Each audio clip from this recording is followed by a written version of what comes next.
hoy estamos a 20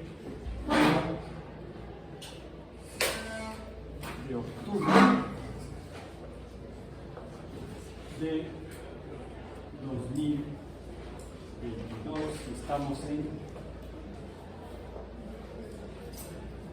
matemáticas 1.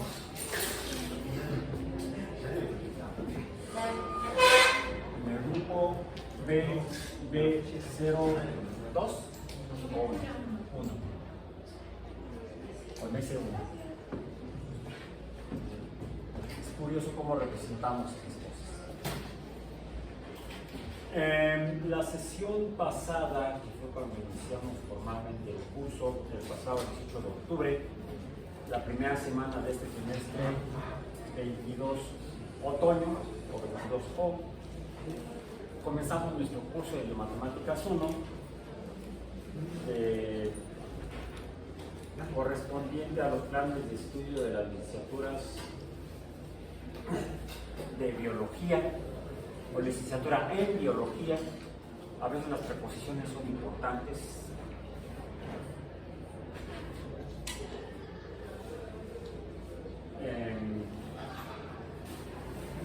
La licenciatura en Hidrobiología y la licenciatura en Producción Animal de la División de Ciencias Biológicas y de la Salud de la Universidad Autónoma Metropolitana Unidad Iztapalapa. Bien, y mencionamos que el objetivo de este curso, más bien de esta unidad de enseñanza-aprendizaje, la cual la abordamos a través de un curso a lo largo del tiempo, de 11 semanas normalmente, más una semana adicional para la evaluación global. No recuerdo si fue en este curso, de la web de biomatemáticas o en algunos de los otros dos que de repente no fueron ninguno me llamo. Me preguntaban sobre la evaluación precisamente. Tampoco recuerdo en cuál de los sitios olvidé poner cómo evaluamos. Según yo lo puse todos, pero en el sitio web de alguno de esos a lo mejor se me pasó. Entonces, para no averiguarlo más y cerrando la información correspondiente al inicio del curso, este trimestre 22 hoy, de matemáticas, de acuerdo a la legislación de la Universidad Autónoma Metropolitana, la legislación universitaria de toda la universidad, somos una sola universidad organizada en 5 unidades académicas. No somos 5 universidades diferentes. Somos una sola universidad, la Autónoma Metropolitana, que cumple con sus funciones de acuerdo a la ley en 5 unidades académicas. La más antigua es esta, la Unidad Iztapalapa, que inició operaciones en septiembre de 1974. Ya acabamos de cumplir 48 años de operar de alguna manera. Posteriormente se fundaron las unidades en Xochimilco, en Azcapotzalco. Cuando se fundó esto era una zona de producción pecuaria, una zona ganadera.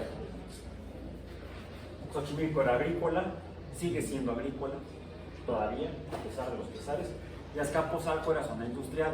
Todavía queda algo de industria en Azcapotzalco, pero por ejemplo ahora ha pasado de zona industrial a zona educativa. Está la UAM. Y de espectáculos, hay una cosa enorme donde llevan a cabo espectáculos y otras actividades. Es más, junto a esa zona de espectáculos y cerca del agua hay otra institución de educación superior, privada en este caso. Bien. Entonces, operamos en unidades académicas organizadas en divisiones académicas y trabajamos en ciclos periódicos de 12 semanas a las que llamamos trimestres. Le llamamos trimestres porque son 3 al año. Y son 12 semanas que correspondería tal vez a 3 meses lunares, más que 3 meses calendario. Porque son 12 semanas, 12 entre 4, que sería un mes lunar, 28 días, nos da las 12 semanas que tenemos en el trimestre lectivo. Y la forma en la que ustedes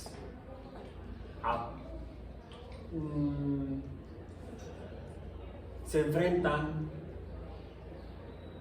conocen, estudian, revisan y aprenden, esperamos todos aprender en esta institución. A lo largo de estas 12 semanas, lo relacionado para las matemáticas con la biología, con la biología y las matemáticas, se organiza en las unidades de aprendizaje, se incluyen los temas matemáticos correspondientes que están en el programa, que abordamos a lo largo de las 11 semanas en las que revisamos los temas, los vemos aquí en el pizarrón, los discutimos, hacemos algo con ello para tratar de recordarlo si es que ya lo vimos. Si no lo conocíamos, no lo habíamos visto, pues conocerlo, tratar de entenderlo, a veces no se puede, a veces simplemente el conocimiento o lo que sabe la humanidad lo describimos como es, porque nada más lo podemos describir, no podemos hacer otra cosa más que describirlo, aunque no entendamos el por qué es así o por qué opera así. Por ejemplo, voy a permitirme hacer aquí un ejemplo con el material que tengo ahorita a la mano para el curso de béisbol, no, el curso de la unidad de enseñanza aprendizaje de física biológica, que tengo clase al rato. Algo que Galileo hizo hace 400 años, un poco más de 400 años, no fue esto, él no jugaba béisbol, aunque en Italia se juega béisbol actualmente. ¿Qué fue lo que hice? Dejar caer la pelota. Decía previamente, una pelota parecida a esta es esta. Hoy en día no, porque no es parecida, esta es rosa y esta es blanca. Bueno, ambas tienen una postura similar. Y la dimensión espacial no es muy diferente, son parecidas al menos. La forma son esferoides, no son esféricas porque tienen chipotes por las costuras. Si fueran esferas tendrían que ser lisas completamente. Por eso digo que son semejantes a una esfera, esferoides.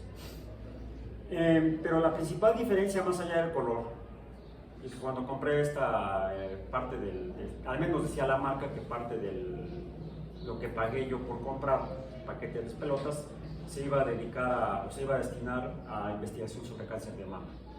Por eso es rosa, y no amarilla o anaranjada, o verde, más bien, verde, que son con la mayoría de las pelotas para jugar tenis, es para jugar béisbol. La principal diferencia entre estas es la cantidad de materia, la masa. ¿Sí? Por ejemplo, me voy a hacer casi nada más para no tener los cubrebocas. Estira las dos manos y dime, ¿tienen masa diferente? Sí. Sí. Habría dicho Aristóteles que esta es más pesada que esta. Hoy en día decimos que esta es más masiva que esta porque hay una diferencia entre peso y masa. Eso vino después de Aristóteles y Galileo, a partir de lo que reconoció y pudo explicar Newton. Bueno, regreso a Galileo y Aristóteles. Aristóteles decía que los objetos pesados caían más rápido que los objetos livianos. La pelota para jugar béisbol es más pesada que la pelota para jugar tenis, que es más liviana que la de béisbol para jugar béisbol. Hablando de las preposiciones, ¿esta es una pelota de béisbol? No. Es de cáñamo, caucho, cuero, es más bien la preposición más apropiada gramaticalmente sería para. Es una pelota para béisbol y es una pelota para tenis. Aunque en el lenguaje coloquial en México decimos pelota de béisbol y pelota de tenis. Como decimos, ¿me pasas ese vaso de agua? Que vendría, no, ese vaso es de vidrio, o de plástico, de unicel. No. Pero entendemos perfectamente que se refiere a un vaso con agua. Son dos proporciones diferentes que tienen estrictamente un significado distinto, pero lo entendemos. En este sentido, dos cosas. Uno, el lenguaje coloquial es ambiguo. Aunque no es preciso, se puede entender. El lenguaje matemático no es ambiguo, es preciso. Una palabra, un término, tiene uno y solo un significado. No está al gusto del consumidor. La diferencia entre el lenguaje coloquial en la vida cotidiana y el uso apropiado de las matemáticas para poder usarlas para conocer mejor el mundo. Que eso fue lo que hizo Galileo. Finalmente, otra cosa que hizo, a diferencia de Aristóteles, es que, pues de alguna manera, se dio cuenta que Aristóteles estaba equivocado porque, aunque el experimento lo hizo diferente, como lo voy a hacer yo ahorita, y no sé por qué alguien diga, no, sí, es que Galileo lo hizo en la torre de Pisa. Sí, de Pisa porque está en la ciudad de Pisa, no con Pisa, ni a Pisa, ni sobre Pisa. Bueno, está sobre la ciudad de Pisa. Bueno, está parte sobre y parte por debajo porque se está hundiendo, porque está inclinada. Desde que la construyeron se empezó a hundir. No había geólogos en aquel tiempo, ni geofísicos. Dice la leyenda, porque si es una leyenda, que Galileo se subió a la torre de Pisa, llevaba una bala de cañón pequeña y una bola de madera iguales en magnitud, pero de pesos o masas diferentes, diríamos ahora. Y dicen que lo que hizo fue dejarlas caer. Y lo que vio que fue que cayeron juntas. No cayó primero la pesada y luego la liviana, sino que cayeron juntas. No tuvimos que irnos a la torre de Pisa para reproducir esta leyenda galileana. Digo es leyenda porque no hay un solo texto escrito por Galileo que describa este experimento. Y algo que hizo Galileo fue escribir todo lo que hacía cuando experimentaba, donde describía lo que hacía, y todavía si conseguimos esos textos o reproducciones de los mismos, podemos reproducir los experimentos. Lo que hizo realmente fue usar una tabla inclinada, cambiando la altura o la inclinación de la tabla, y dejar caer, sí, una bola de hierro, una bola de bronce, una bola de madera, etcétera, etcétera, todas de la misma magnitud, sobre la superficie inclinada, y se dio que todas descendían exactamente igual en el mismo tiempo. Ahora sabemos, gracias a Galileo, a los experimentos de Galileo, que los objetos caen igual, ya sea inclinados o verticales, sin importar sus masas. Y esto le permitió posteriormente a Newton explicar cómo se mueven los planetas. Y contestar, sí, al menos comenzar a contestar por qué se mueven así.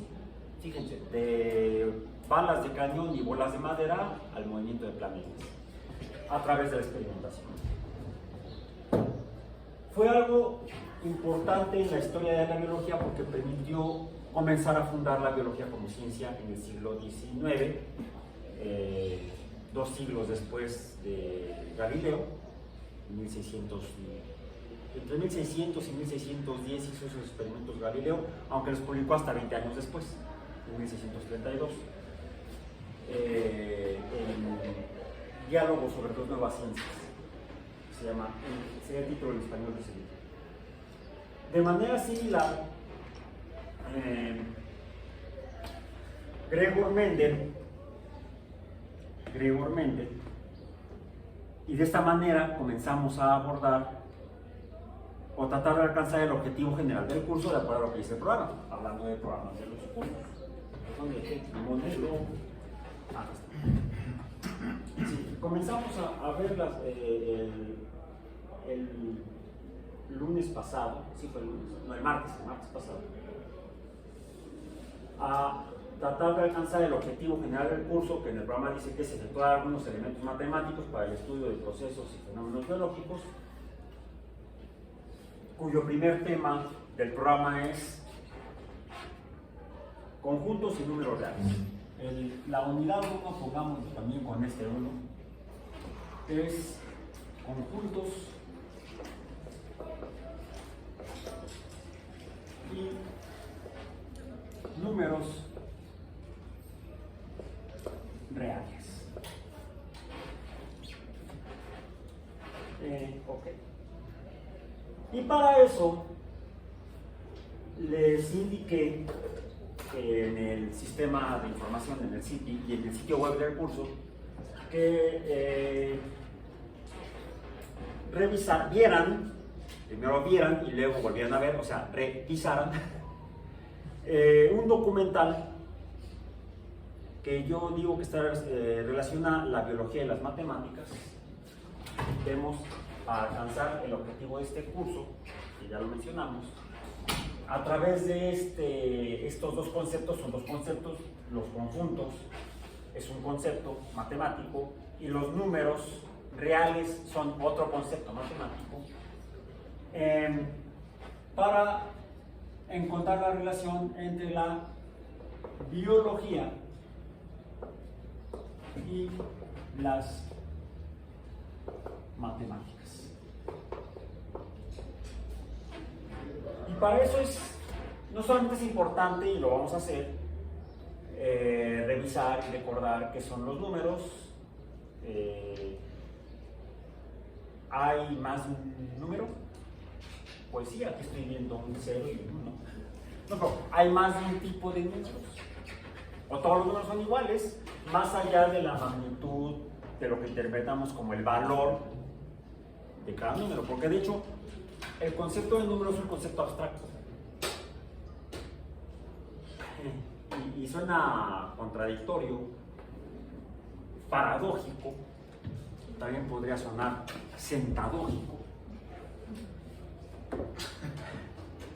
Es un chiste tonto de jueves. Es paradójico que al tiempo que el número es un concepto abstracto, también existe en la naturaleza. Solo que al menos los humanos hacemos una representación de eso que existe en la naturaleza a través de un concepto abstracto que es el número. Eso lo vamos a empezar más adelante, porque ahorita me quiero orientar hacia la biología, tratando de contestar a la pregunta de qué carambas tiene que ver con las matemáticas. Ya en la sesión pasada también mencionamos los 3 paradigmas fundacionales de la biología, ¿sí? ¿Sí, verdad? Que son, los voy a repetir aquí, ahora con este tipo de números. La teoría celular, lo pongo con mayúscula porque es un nombre, es el nombre de una teoría. Las dos son mayúsculas, esto aquí abrevio la palabra teoría. Teoría celular, primera teoría o primer paradigma fundacional de la biología. El segundo, históricamente, es la teoría esta la voy a abreviar más, de la evolución por selección natural, TESN, podríamos decirle, la TESN, la teoría de evolución por selección natural, para no tener que servir todo el rollote. Y el tercer paradigma o tercera teoría, que es la teoría genética. La podemos agregar así, genética, que nos explica el proceso biológico de la herencia. Biológico, no económico, nada de lo que nos dejó la abuelita o el tío, no.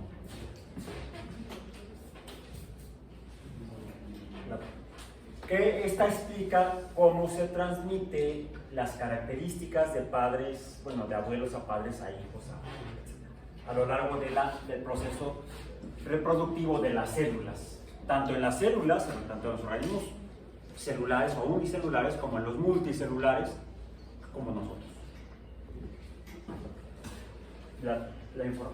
Cómo los hijos de unos padres se parecen a ellos, lo explica esto. Y de hecho se parecen, no son idénticos. Curiosamente, eso es lo que da lugar a este fenómeno de la evolución por selección natural. La especiación es consecuencia de la variabilidad en la transferencia de las características genéticas, las cuales son seleccionadas por la naturaleza y da lugar a nuevas especies. Entonces, conceptualmente y fenomenológicamente quizá el orden tendría que ser diferente. La teoría celular, la teoría básica, todos los seres vivos están formados por células. Estos organismos celulares se reproducen diciéndose cómo o estableciendo cómo son las progenies, los hijos, pero como no son idénticos, sino que hay variables, hay variabilidad, no todos los hijos son iguales, algunos sobreviven hasta la reproducción, otros no. Actualmente en el caso de los humanos ya es más frecuente que antes. ¿En qué año surgió la teoría celular? No hay un año exactamente que podamos decir, este año se publicó el artículo o el libro donde se describen los principios básicos de la teoría celular. Porque históricamente comienza a plantearse con las observaciones microscópicas hechas por Leeuwenhoek y por Hooke en dos lugares diferentes. Leeuwenhoek en los Países Bajos y Robert Hooke en Londres, en Inglaterra, formalmente. Entonces seríamos que, y no lo hicieron ni siquiera el mismo año, sino que hubo una diferencia y lo hicieron además de manera independiente. Junto con esas observaciones de estos dos naturalistas, llamémosles, porque no existía la biología, no podemos decir que eran biólogos, de hecho Hooke más bien era arquitecto. Sí, era arquitecto e ingeniero. Él hizo los planos y llevó a cabo la dirección de la reconstrucción de la ciudad de Londres después de un gran incendio que casi la destruyó. Además de que dicen que era un estuche de monería este señor. Por ejemplo, descubrió y planteó matemáticamente la llamada ley de Hooke. ¿Han oído hablar de ella? ¿Se acuerdan? ¿La vieron en sus clases de física? Yo creo que no. La que explica cómo funcionan los resortes, cómo se estiran los resortes. Es la ley de Hooke. Esa misma ley que nos describe matemáticamente cómo se elongan y acortan los resortes, nos explica también cómo se elongan y acortan los músculos estriados, que funcionan como resortes, solo que son resortes activos, requieren energía para poder elongarse y contraerse, lo mismo que hace un resorte. Entonces la ley de Hooke es aplicable a los fenómenos biológicos y es usable para entender el comportamiento de fenómenos biológicos como la locomoción en los organismos que presentan locomoción a través de músculos, porque hay otros. No es muy útil, por ejemplo, para entender, porque hay variaciones en la locomoción o la motricidad de microorganismos como bacterias que se mueven, vamos inicialmente como protozoarios como las amibas, porque se mueven en movimientos amiboideos, y es así como biólogos, así. No, anécdota. Recuerdo que hace muchos años estábamos jugando, estábamos en la carrera, estábamos estudiando la licenciatura y varios años, pues hicimos una fiesta en casa de alguien. ¿A qué jugamos? Pues estábamos muy aburridos. Jugamos a parejas de animales, ¿han jugado eso? No, ya no juegan, pues, desde que juegan con el celular. En la fiesta ya tomamos. No, bueno, también tomábamos y jugábamos mejor. En papel se escriben nombres de animales, dos nombres, duplicados los nombres: perro, gato, elefante, jirafa, no sé. Dependiendo de cuántas personas hay en la fiesta. En pedazos de papel se meten en una urna y se sortean, ¿sí?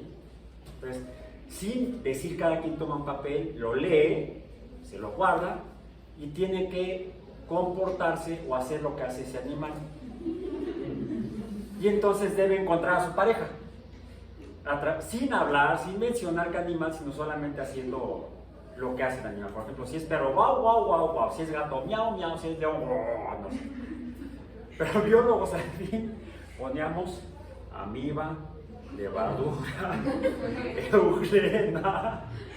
Entonces, necesitabas haber realmente estudiado en la clase de, no sé, de zoología para poder jugar. Entonces, sería hasta para estudiar ese juego, para repasarlo de la clase. Biólogos aquí, ¿sí? Por favor, rescaten esas viejas tradiciones universitarias.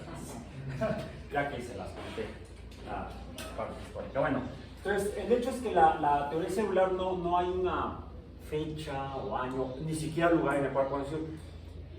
y autor único que nos haya permitido poder construir esta descripción de cómo funciona la naturaleza.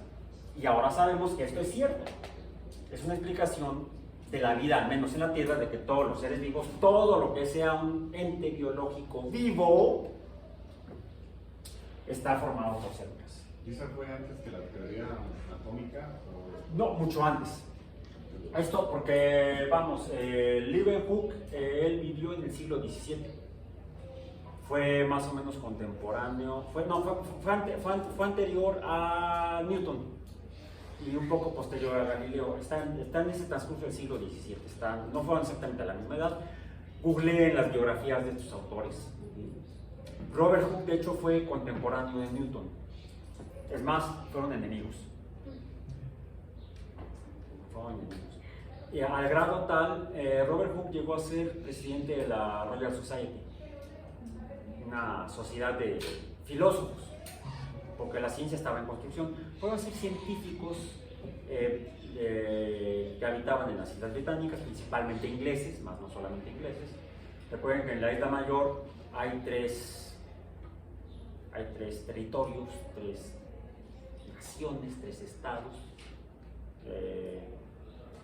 que son Inglaterra, Escocia y Gales, 3 países. Por eso es el Reino Unido, y son esos 3 países unidos en un reino, que es el Reino Unido de la Gran Bretaña. Hay un cuarto, nada más que ese ha estado en conflicto, principalmente por motivos religiosos llevados a carácter político, que es Irlanda, ha sido Irlanda. Irlanda finalmente a lo largo de la historia se dividió en 2, la República de Irlanda, que se independizó de la corona británica, y el territorio de Irlanda, Irlanda del Norte, que forma parte, es el cuarto territorio o el cuarto país del Reino Unido de la Gran Bretaña. Por eso es The United Kingdom of the Great Britain. Entonces son 2 grandes islas principales con un montón de islitas alrededor.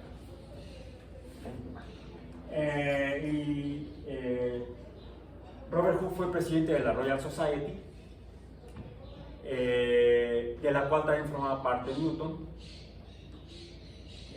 Robert Hooke llegó a declarar en las reuniones de la Royal Society que él había logrado finalmente explicar cómo se movían los planetas después de los postulados de Copérnico, Galileo y Kepler, porque quedaban dudas de, bueno, ok, cómo se mueven los planetas, por qué tienen esos movimientos tan raros, entre comillas. Sabemos ya no solamente que, de acuerdo con Copérnico, que se mueven alrededor del Sol, y de acuerdo con Kepler, que se mueven en órbitas elípticas, pero sus velocidades que varían en esa trayectoria elíptica se mueven más rápido cuando están cerca del Sol y más lejos cuando están cerca del Sol. El Sol está en uno de los focos de la elipse, de la órbita elíptica, pero no entendemos por qué es que va más rápido cuando está cerca del Sol que cuando está lejos del Sol.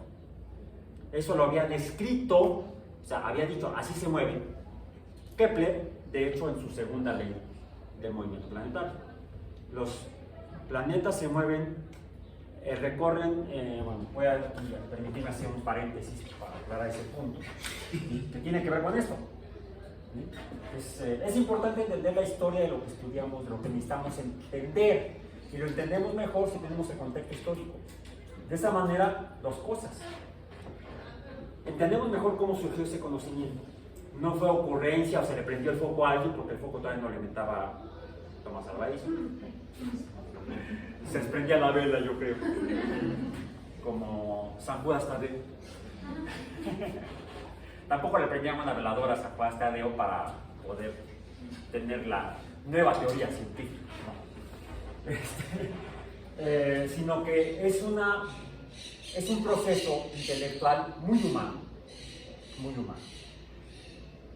Entonces uno entiende cómo surge el conocimiento en ese proceso que llamamos ciencia, que es un proceso. Y segundo, si entiendo cómo funciona, hasta quizá yo me llegue a dar cuenta que yo también lo puedo hacer. Porque ahora sé que los científicos son humanos, y yo también lo soy. Y son tan humanos como yo, y si ellos pudieron, ¿por qué yo no? no son muy especiales, nada de que no, es que son los hombres más inteligentes y además hombres. También hubo mujeres. ¿Sí? Nada más que en el pasado, por esa cultura humana, en casi todas las sociedades humanas, en casi toda la historia de la humanidad, ha sido misógina. Perdón, hasta eso salió ahora en clase. Ha sido las sociedades humanas han sido misóginas. Se ha despreciado a la mujer como persona. Por ejemplo, para los griegos, esa Grecia clásica tan alabada, esa democracia griega, pues no era tan democracia, porque solamente podían ser electos al Senado cuando hubo república, cuando hubo monarquías y repúblicas en las ciudades-estado griegas. Pues los únicos que tenían ahí voz y voto eran los hombres, no las mujeres, y además solamente los hombres libres, no los esclavos. Entonces se veía a las mujeres como esclavos realmente, sin los mismos derechos que los hombres. Y lo mismo era en todo el mundo. Lo hemos comenzado a reconocer hace muy poco tiempo.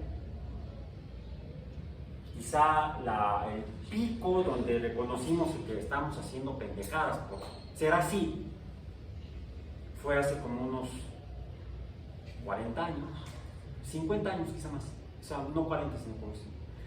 Fue entre la década de 1960 y 1970 cuando reconocimos en muchas sociedades que no reconocíamos a las mujeres como personas con los mismos derechos que los hombres. No más ni menos, sino los mismos.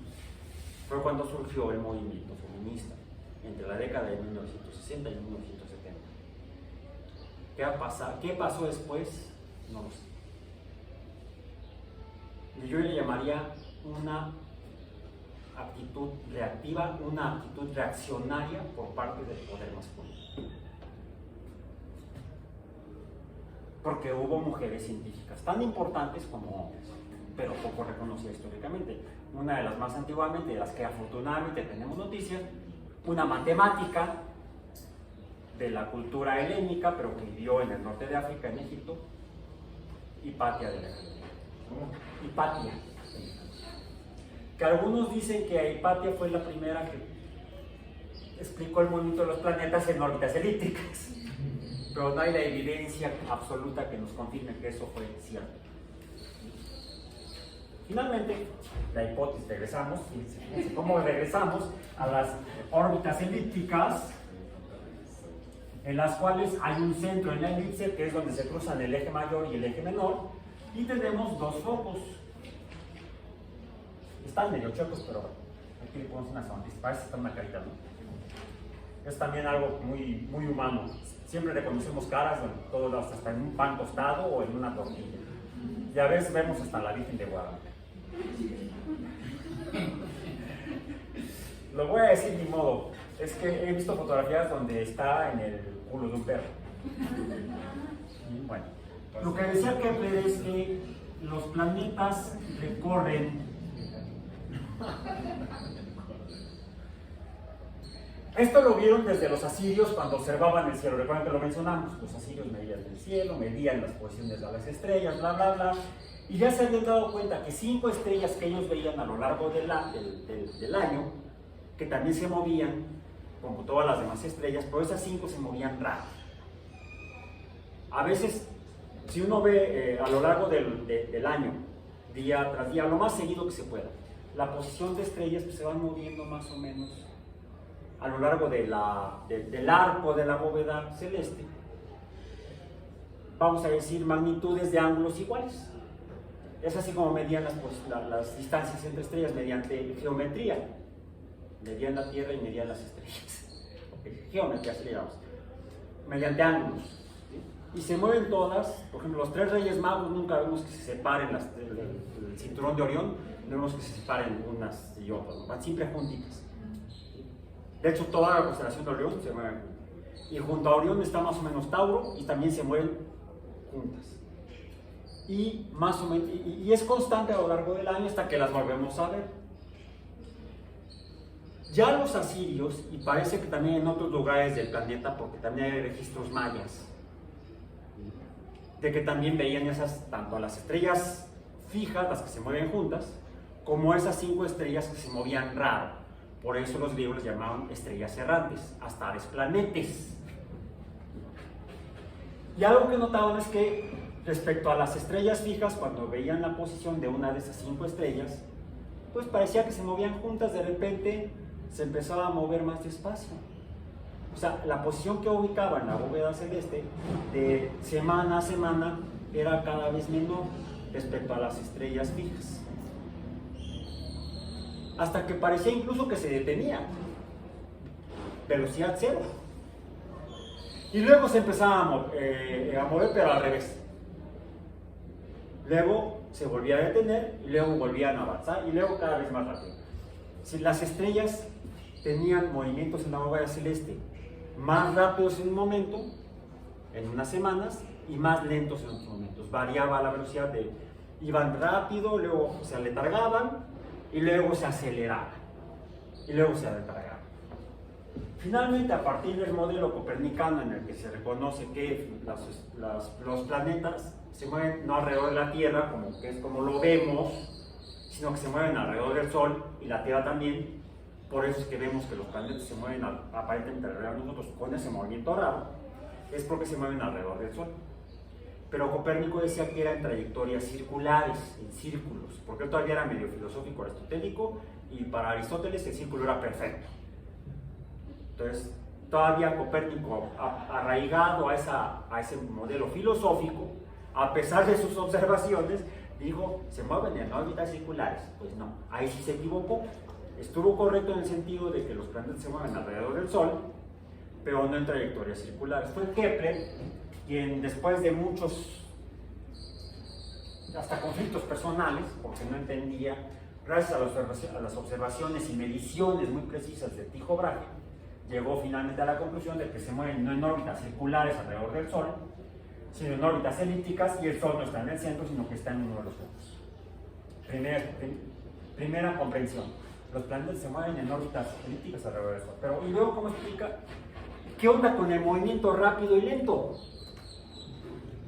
Bueno, sí es cierto, se mueven. La rapidez o velocidad la podemos describir en física como el cambio de posición entre el cambio en el tiempo. De hecho, esto es estrictamente velocidad. La velocidad es, podemos decir, distancia entre tiempo. ¿Okay? Es así como lo vemos en física en secundaria, distancia entre tiempo. Esto ya es universitario. Delta X entre delta T.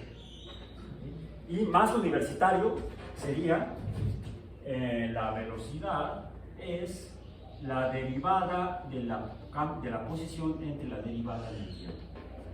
Esto lo pueden entender mejor después de que lleguen Biomatemáticas 2, que es donde vemos cálculo de diferencia. Y fíjense la importancia de esto. Esto podría no ser posición, podría ser número de individuos en una población. La misma función diferencial que uso para medir el momento planetario, la puedo usar para medir la dinámica de poblaciones biológicas. Por eso la importancia del estudio de las matemáticas para entender los sistemas biológicos. Bueno, regresemos a esto. ¿Qué sería X? X sería, por ejemplo, X1 o X inicial y X final. X inicial, X final, que sería delta X. Delta X es igual a X inicial, X final menos X inicial. Eso es delta X. Pues esto es delta X. Aquí delta X es menor que delta X. Esta delta X es más grande porque la distancia es más grande. Aquí la distancia entre estos dos puntos es más pequeña. Por lo tanto, este cociente delta X entre delta T es menor que este cociente delta X entre delta T. Los tiempos son iguales, pero las distancias no. Por eso, esta distancia es mayor que esta distancia es menor, y entonces esta velocidad es mayor esta velocidad. Los planetas varían su velocidad de movimiento alrededor del Sol.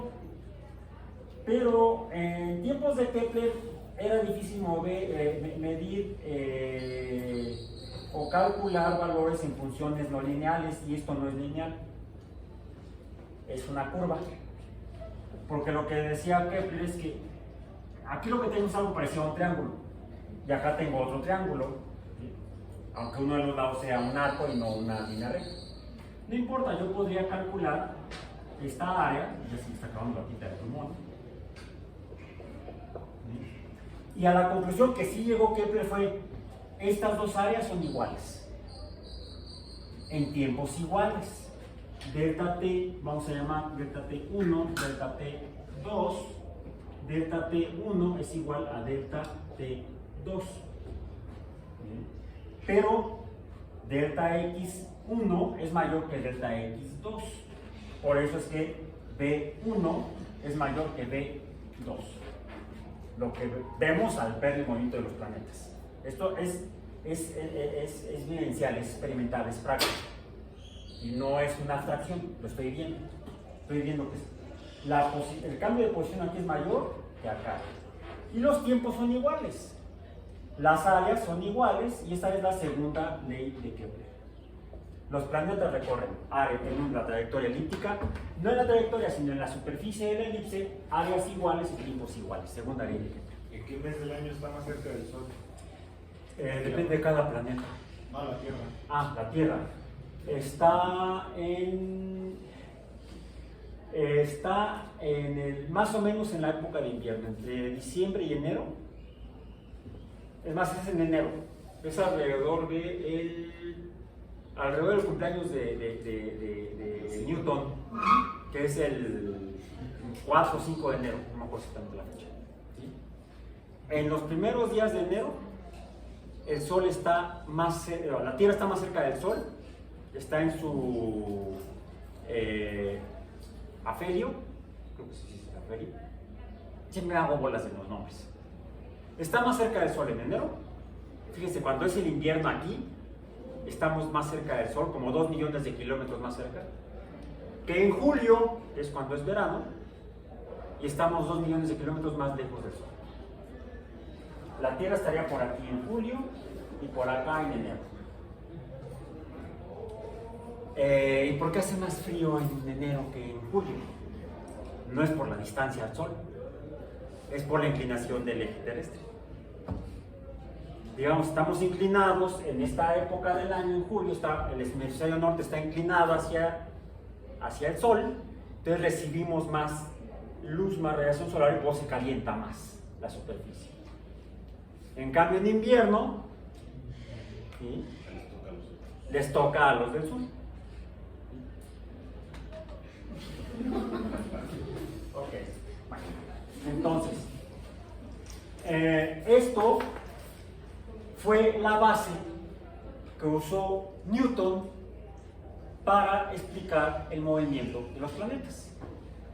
En 1667 salió publicado el libro de los principios matemáticos de la filosofía natural, donde describe el movimiento planetario. Kepler, lo que hizo Copérnico y Kepler dijeron cómo se mueven los planetas, pero no por qué. ¿Cómo se mueven? Más rápido aquí que acá. ¿Por qué? No sé. Espérate unos 40 años no, como 60 años a Newton, y fue lo que dijo Kepler. Kepler publicó esto en 1609. En Nova Astronomía se llamó el libro. Astronomía Nueva. Lo escribió en latín, entonces lo conseguí el libro y está en latín. Y además conseguí una copia en estancia digital, está en PDF, pero el problema no es que esté en latín, es que los símbolos de las letras, algunos no son iguales a los que usamos ahora. Entonces a veces el problema no es que entiendas o no el latín, sino que no entiendes la maldita palabra que está escrita. Entonces es una doble traducción de los símbolos y luego de los idiomas. Pero está interesante. El hecho es que Kepler explicó cómo se mueven los planetas, más rápido aquí que acá. ¿Por qué? No lo sé. no tenían la herramienta matemática para seguir avanzando. Muere en 1630 y algo, ¿sí?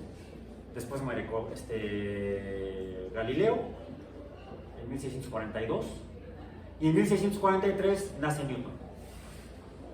A los 17 años entra a la Universidad de Oxford, no, de Cambridge. Entra a Cambridge, estudia matemáticas, observa los planetas, las estrellas, hace telescopios, lee los libros de Copérnico, lee el libro de Copérnico, lee los textos de Kepler y se pone a realizar cálculos, desarrolla el cálculo,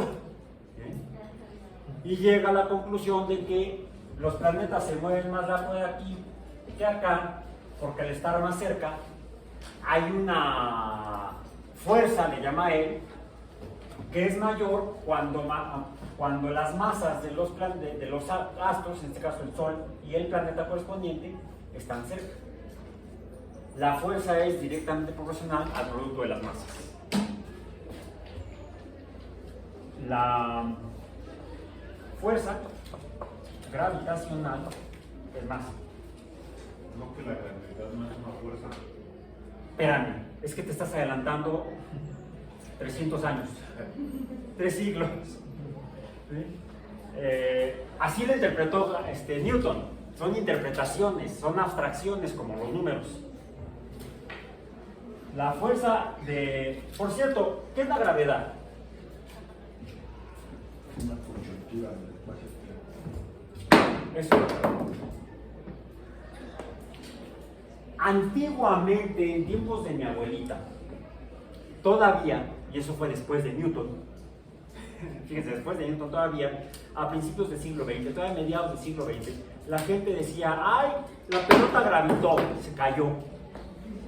Y de hecho lo que está escrito en los libros de Galileo, por ejemplo, en ¿cómo dije? Diálogos sobre las nuevas ciencias, ¿sí? Habla de gravitación y gravitar, el significado del verbo gravitar era caer, y sigue siendo en el español, en el diccionario, sigue siendo gravitar, caer. Pero hoy en día, si uno dice algo gravitó, inmediatamente, aunque la persona no haya estudiado astrofísica, va a pensar en algo que está en el espacio moviéndose alrededor de algo. Un planeta, un satélite artificial, un cohete, un astronauta. Ah, sí, gravitación, la gravitación universal. No. Hace 60 años, 70 años, gravitar era caer. Alguien tropezaba y caía, gravitó. Todavía se entendía así. Fíjense cómo el cambio de un significado de una palabra, coloquialmente, se transforma en poco tiempo. Entonces, la gravedad era la caída. Cómo gravitan los cuerpos, cómo caen los cuerpos. Quien dice cómo caen, el primero es Galileo, en 1632 lo escribe en un diálogo, todos los cuerpos caen igual, a diferencia de lo que decía Aristóteles hace 2500 años. Caen, sin importar su masa, caen igual. ¿Por qué? Galileo dijo, no sé. Simplemente caen así. ¿Por qué? No sé, ni me interesa, no lo puedo explicar, no sé. No lo puedo explicar.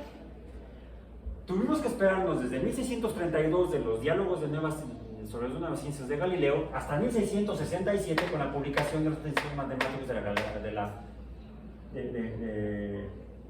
filosofía natural de Newton, donde la misma explicación del por qué los planetas se mueven así es la misma explicación a por qué los objetos caen igual. Además, a velocidad no constante, a velocidad variable, velocidad que va aumentando. La velocidad va aumentando, la velocidad va aumentando de aquí para acá. Aquí va lento, aquí va más rápido. Aquí sí que la velocidad aumenta conforme se acerca al Sol. ¿Qué pasa cuando dejo caer la pelota? Es equivalente a el Sol y la Tierra, solo que en este caso son la pelota y la Tierra. Los planetas caen hacia el Sol cada vez más rápido. La pelota cae a la Tierra cada vez más rápido. De hecho, aunque la deje caer yo así, ya el que va a revisar soy yo. O la deje caer así,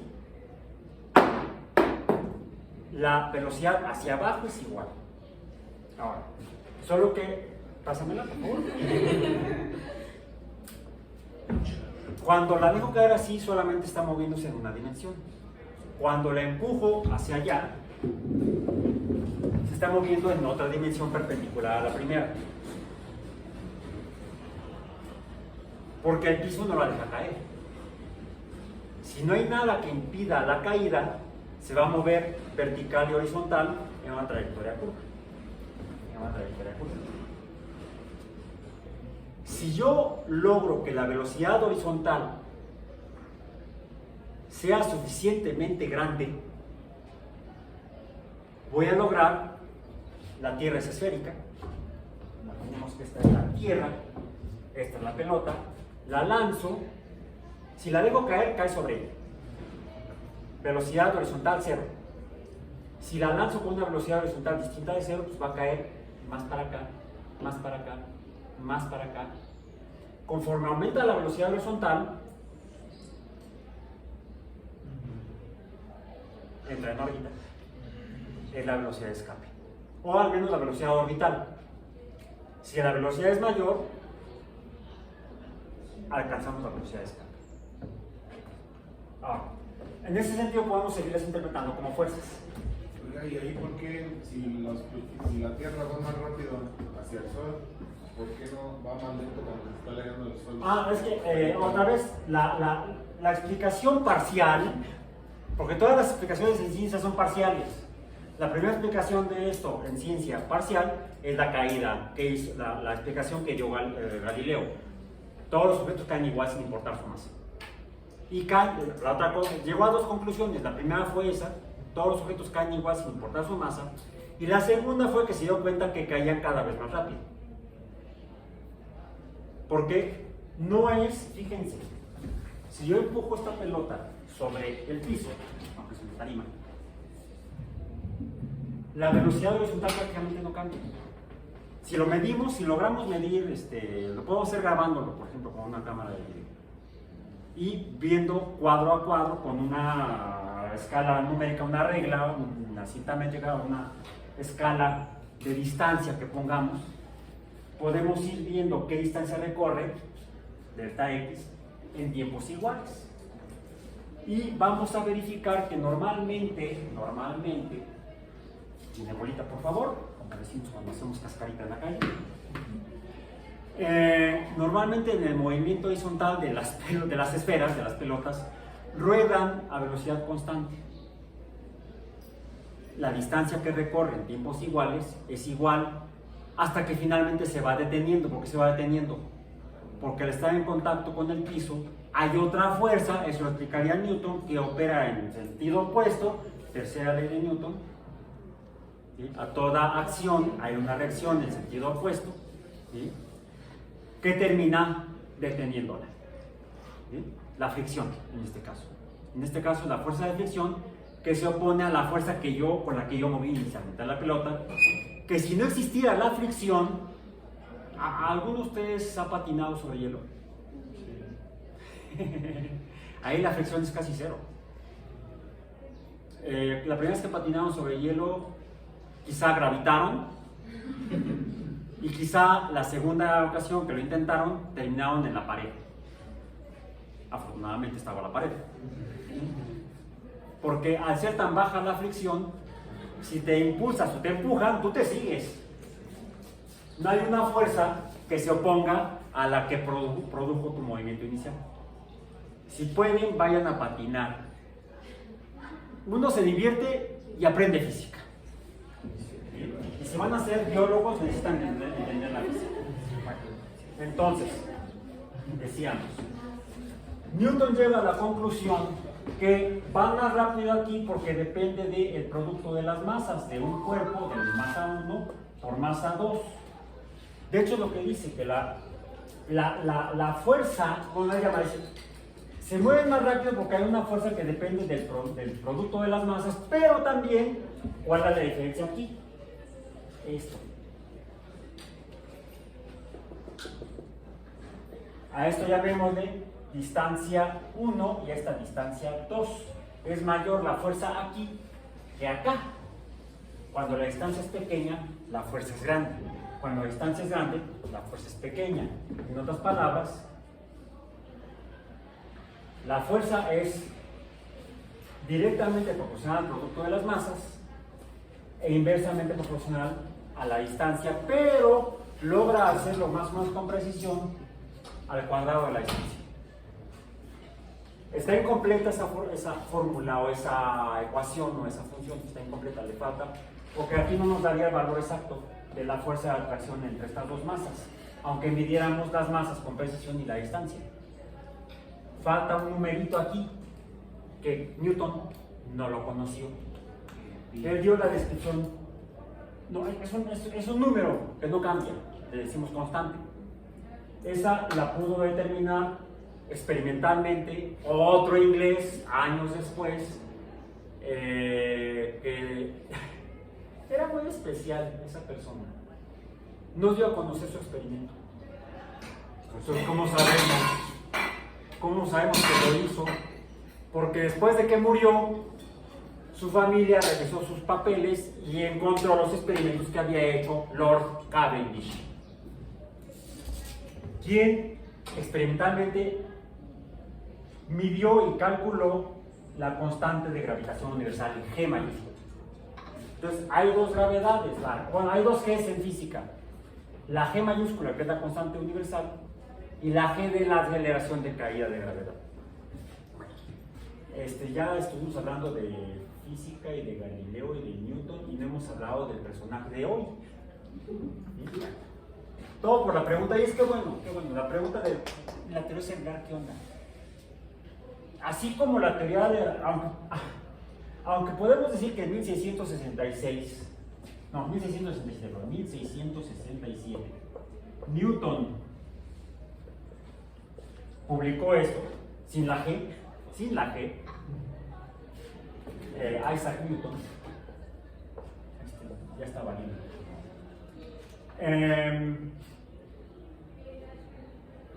Y por eso, entonces en este año se fundó la dinámica, el segundo campo de la física. Y en 1632 la cinemática con los diálogos de Galileo. Pues sí y no.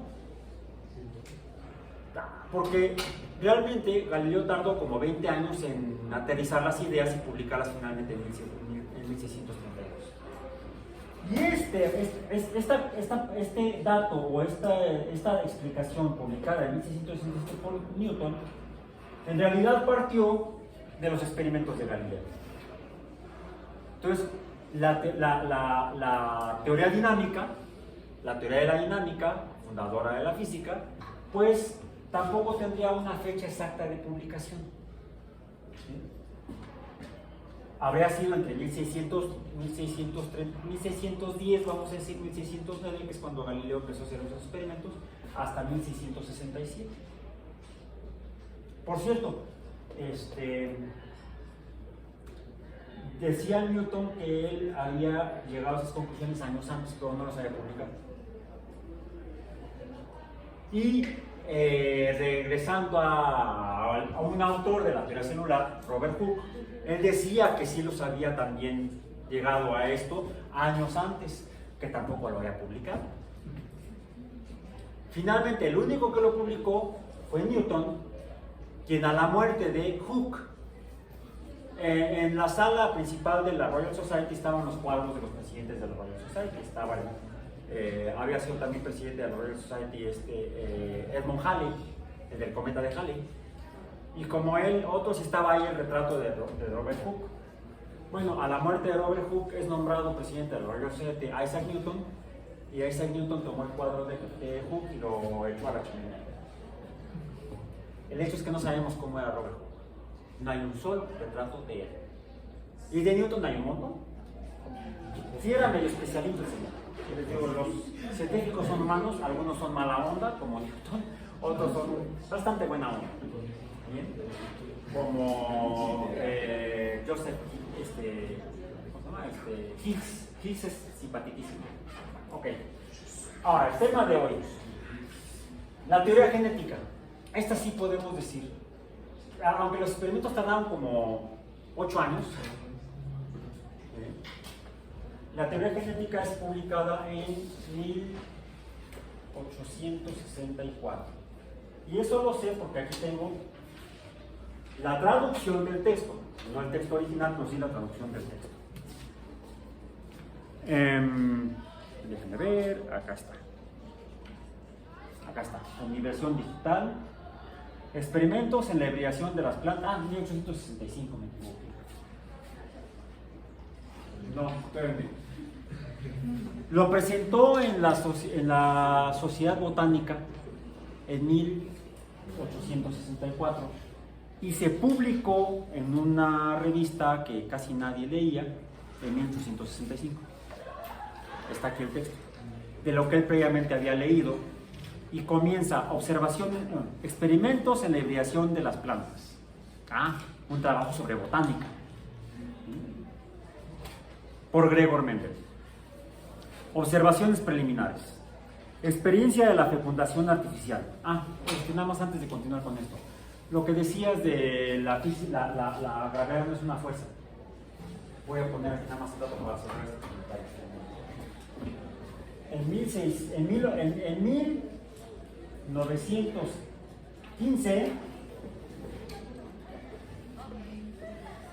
Albert Einstein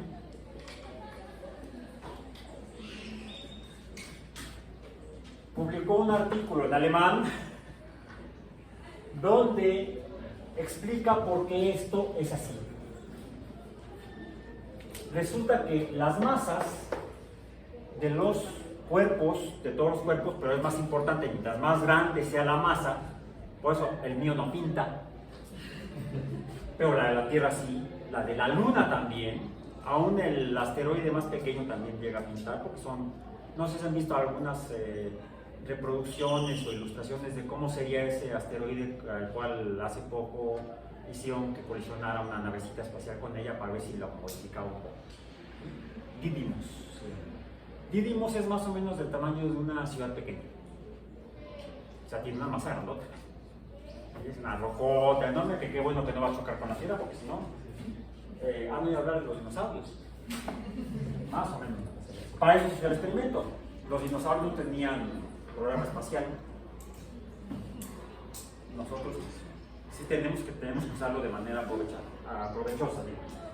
Einstein lo que dijo, a la conclusión a la que llegó él fue que las masas deforman el espacio. Mientras mayor sea la masa, mayor es la deformación. Una forma de visualizarlo es si ponemos una manta, una tela elástica como podría ser licra, ¿sí?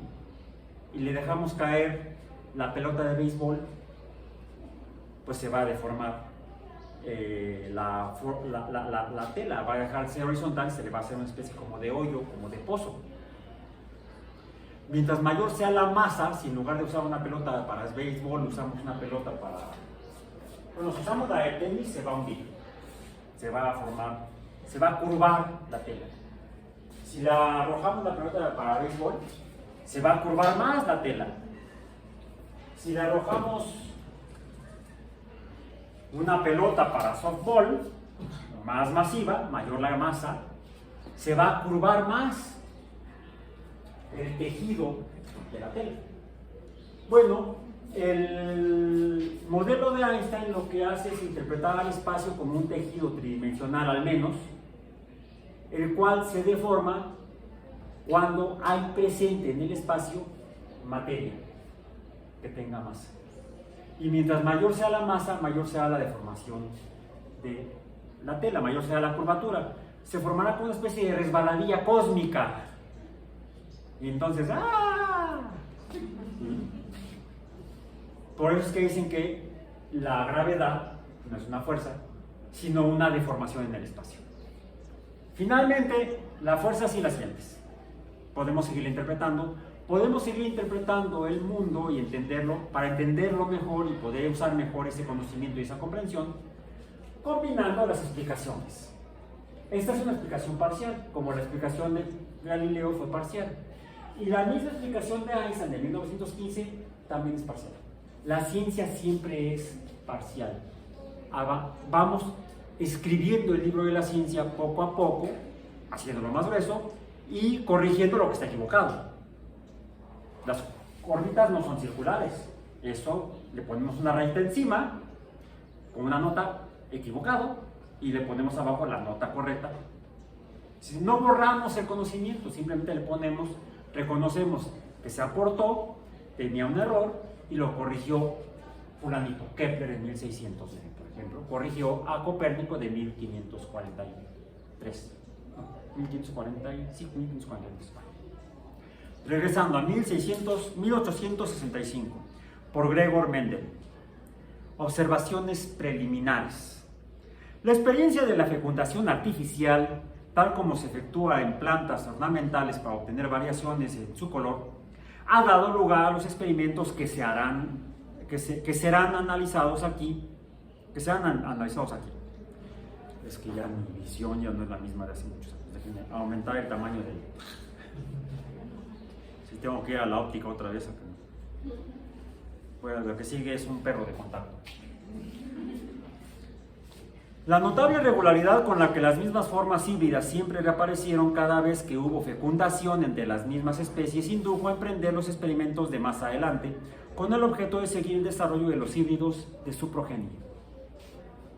A este objetivo, un gran número de observadores cuidadosos como Kölreuter, Gerner, Herbert, Lecoq, Wicura y otros han dedicado parte de sus vidas con perseverancia inagotable. Es un texto científico, pero antes escribía más bonito, ahora son horribles las redacciones de los textos científicos, muy fríos. Bueno.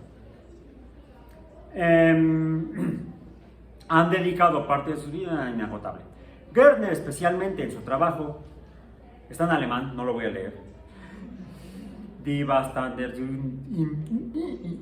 Eso ha registrado observaciones valiosas. Y más recientemente, Wicura publicó los resultados de algunas investigaciones profundas acerca de los híbridos del sauce. Qué bueno que esta es la traducción en español porque el texto original está en alemán.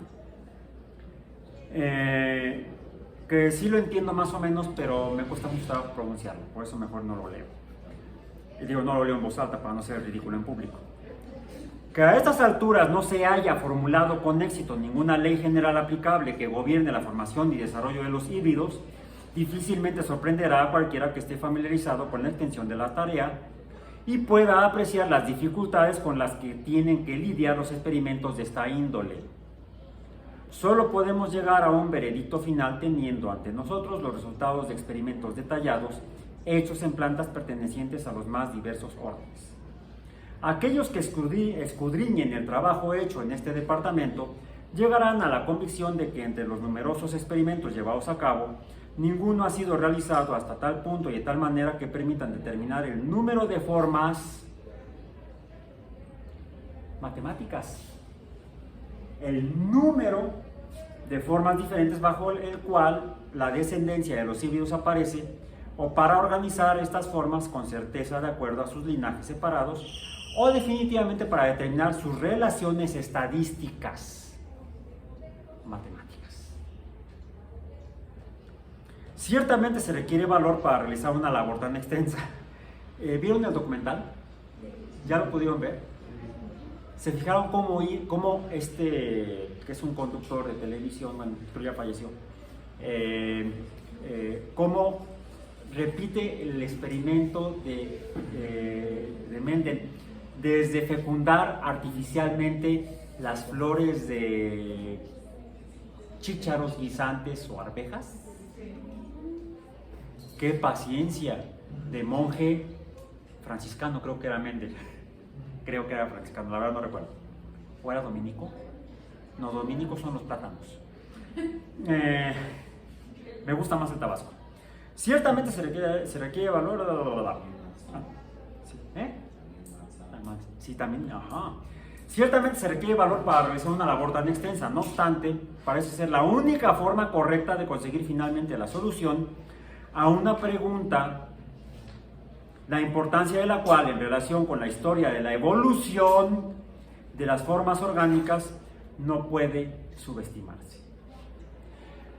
hasta hace poco, y fíjense, me titulé de biólogo en 1983. Bueno, terminé la carrera en 1983, en diciembre del 83. Y obtuve mi título en marzo del 84. Trámite burocrático. Comencé a trabajar como profesor en la División de Ciencias Biológicas y de la Salud de la UNI Iztapalapa en junio de 1984. Comencé a dar clases de matemáticas, de biomatemáticas en 2013. Antes daba yo química orgánica, bioquímica, química analítica, fisicoquímica, biofísica, decoración de interiores, también paseaba perros. Y me había ido con la finta de que Mendel en 1864 y Darwin, quien publicó en 1859 el librote, no se habían conocido, a pesar de que son contemporáneos. Cierto, Mendel era más joven que Darwin, pero vivieron en la misma época, eran contemporáneos. Y efectivamente no se conocían. Pero, aunque Darwin parece que no supo de los trabajos de Mendel, Mendel sí leyó el libro de Darwin. Y eso me acabo de enterar hace un año. Buscando información. Googleando. No, en YouTube no hay ningún video que lo diga. Si quieren, háganlo y van a tener la primicia en YouTube. ¿Sí? Nada más que hay que hacer la investigación. No recuerdo dónde la dejé. La voy a volver a hacer. Por ahí tengo algunos artículos que encontré. Tengo que buscarlos. Que es donde leí. Hay debate entre los historiadores de la biología si efectivamente se conocieron. E incluso hay debate si efectivamente para este texto Mendel, 5 años después, porque los experimentos los empezó 8 años antes de la publicación. ¿Sí? Todavía no salía a la venta el libro de Darwin, cuando Mendel empezó sus experimentos. Sí, cuando los publicó. ¿Sí? Entonces, lo que no saben los historiadores de la biología es si para este texto Mendel utilizó algunos de los conceptos de Darwin. Sí hay evidencia porque en la biblioteca, fue un dato que leí, en la biblioteca personal de Mendel hay un ejemplar de los orígenes de Darwin. Y parece que el libro tiene anotaciones a mano, era muy común antiguamente. Algunos lo siguen haciendo en sus libros personales. No lo hagan en lo de las bibliotecas. Aunque es una vieja tradición académica, hay bibliotecas en las que hay libros que tienen ahí garabatos de alguien. Desde un punto de vista histórico, antiguamente, anotaciones antiguas son importantes. Por ejemplo, se ha reinterpretado mucho del libro de Copérnico a raíz de una investigación que hizo un astrofísico de Harvard, que revisó, tardó como 20 años, no, como 15 años en hacer su investigación, porque se puso a recorrer el mundo buscando ejemplares de la primera y segunda edición de las revoluciones de Copérnico, y encontró varios cientos de copias tanto de la primera como de la segunda edición, que todavía permanecen en algunas bibliotecas. La única que hay en América Latina de creo que es una primera edición de las revoluciones, está en la Universidad de Guadalajara. Ni la UNAM lo tiene. Bueno, ok. Pero Mendel sí lo tuvo. Ok. No, las revoluciones no digo, el de Darwin. El artículo presentado a continuación recoge los resultados de un experimento así de detallado. Este experimento se limitó prácticamente a un pequeño grupo de plantas y está ahora, después de una investigación de 8 años, aquí lo puso él, por eso digo que son 8 años, no hubiera estado en el Sistema Nacional de Investigadores de México. Ahí tienes que estar publicando como 3-4 artículos al año. Concluido en lo esencial. Si el plan en base al cual estos experimentos separados fueron dirigidos y llevados a cabo era la mejor manera de conseguir el fin deseado, se deja a decisión del lector. O sea, lo pone a a criterio del lector la revisión y la crítica al experimento y a los resultados del experimento. Me voy a permitir nada más leer la siguiente parte. Selección de las plantas experimentales.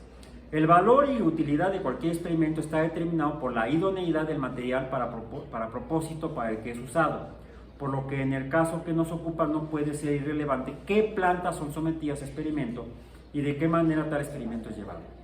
La selección del grupo de plantas que servirá para experimentos de este tipo debe ser hecha con todo el cuidado posible si se desea evitar desde un principio cualquier riesgo de resultados cuestionables.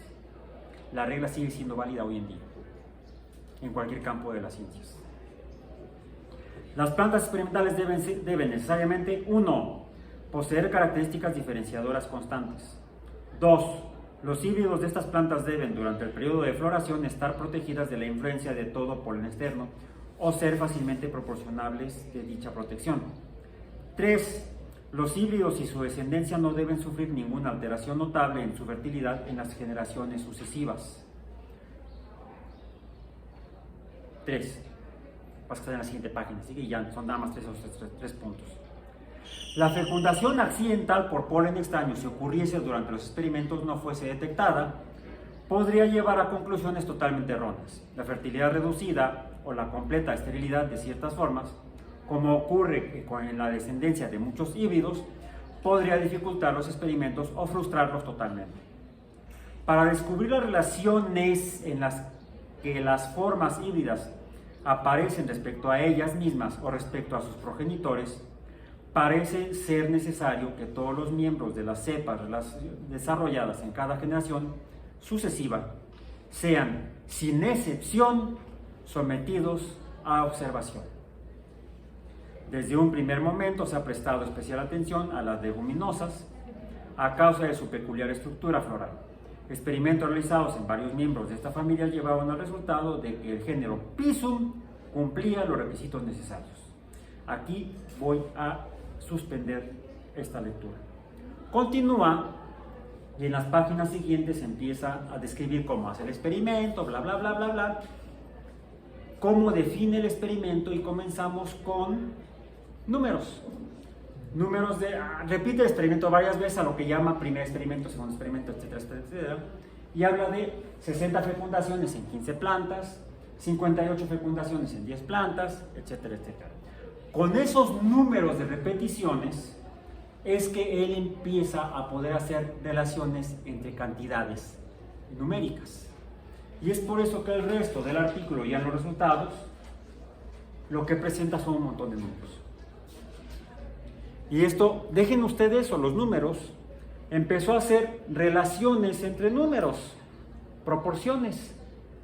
1, 2, 1, 3, 2, 3, 7, 2, 7, 15, 2, 15, 31, 2, 31, e incluso escribe algo que podrían parecer funciones o fórmulas.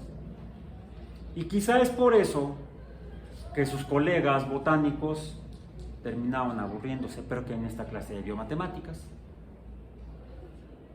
Y al terminar, Mendel, como bien mostró en el documental el presentador, tomó sus portafolios y salió triste de la sala de conferencia.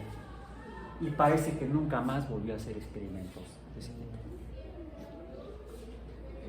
Bueno, lo que a continuación sigue es que ustedes lean, si quieren, lean todo, es muy interesante leer todo el artículo, es muy ilustrativo, pero céntrense en lo que está mencionado en el sitio web y en el CIPI, para poder comenzar a hacer un primer análisis del tipo de números que usó Mendel en su trabajo cumbre de la fundación de la teoría general. Y cierro eso respecto a los números. Finalmente usó números reales. ¿Bien? Y otros números que no son reales, que son los números proporcionales o racionales. Que nos llevará entonces al concepto de conjunto y a la teoría de los conjuntos numéricos, pero el concepto de conjunto también tiene validez y utilidad en el ámbito de la biología. De hecho, también fundacional de la biología en otra de las áreas importantes para el estudio de los sistemas biológicos. Y eso está en la obra de Carl von Linné, creo que es así, o creo que es con una N y con doble E, no me acuerdo. Mejor lo pongo en español castellanizado y lo ponemos, como luego les gusta mucho allá en la península ibérica, Carlos Linné. Revisen qué hizo Carlos Linné y qué relación tiene con el concepto de conjuntos, y nos vemos mañana en la última clase de esta primera semana.